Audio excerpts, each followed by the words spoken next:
Now, this is probably the strangest war I've ever heard. This basically is the Stoneworks version of the Pig War. I mean, come on.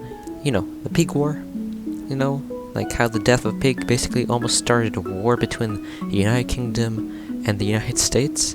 Yeah, if you don't know that, so go search it up. It's a pretty strange topic. Let me explain what the Kelp War was. The Kelp War was a military conflict between the League of Virken and Kelp. Yeah, I know. The League of Virken's full members were the kingdoms of Valeric, the Falzorian Kingdom, Aquatos, and Catania.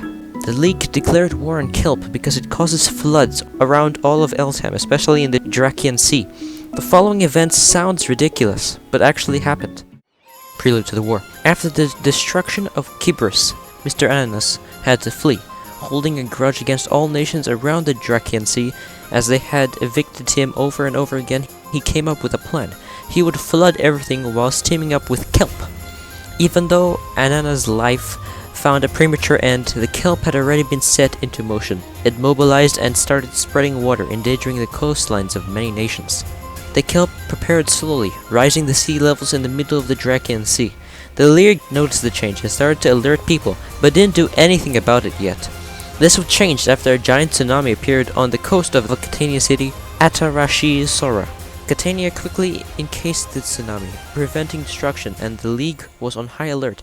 Shortly after, the League started organizing for military intervention. This is the era controlled by Kelp before the war. After officially having declared war on Kelp, the League of Virken mobilized. The battle plan was to gather forces on the coasts of Amarillo, as the Kelp had already attacked there. The Amarillo navy was sunk, but the walls held steady against the water masses. On December 18th, Van der Green and Thorandus Lackforst organized the first push against the Kelp, with reinforcements of Valeric joining them not long after. The Kelp was pushed back a few hundred blocks, suffering heavy losses. As the Kelp saw the most Verconian forces were on the northern front, it sent phantoms to distract them and pushed to the east. The shores of Catania were in its sight, and the waves kept growing. A Valerian soldier spotted the attack and alarmed the rest of the army, but was caught up in the Kelp and drowned. The Kelp kept pushing forward, nothing being able to falter its determination to flood Kalmanar. The brave soldiers of the League stood in its way, quickly erecting walls and slaughtering loads of Kelp plants. Seeing their heavy losses, the Kelp decided to hire bandits to assist them, and bandits attacked Amarillo. This threw the Viconian high command into disarray, as they had not planned for a land attack from behind. But the numbers on land were in favor of the League, quickly repelling the bandits and focusing back on the sea. After 3 hours of fighting, the Kelp was pushed out the north and the east of the Drakian Sea, still holding tight control of the west and having some troops cut off to the southeast. After the battle for the Amarillo coast, relative peace followed. Little skirmishes occurred, mostly on the coastlines. The Kelp had other plans. It wouldn't just sit idly by until the next large force pushed it out of its territory. It slowly crept behind into old territory. Soldiers from Catania noticed the return of the Kelp and called for another attack on Kelp-infested waters. The League was just debating and going through chaos without paying any attention to the real enemy. Catania launched an attack by its own, pushing the Kelp out of the eastern side of the Drakian Sea. Even though this battle was a small victory for Catania, and thus for the League of Virken, the enemy still resided in shared waters. Kelp was removed from half of the Drakian Sea in 2 successful battles. Nonetheless, the menace of flooding still lingers over the region.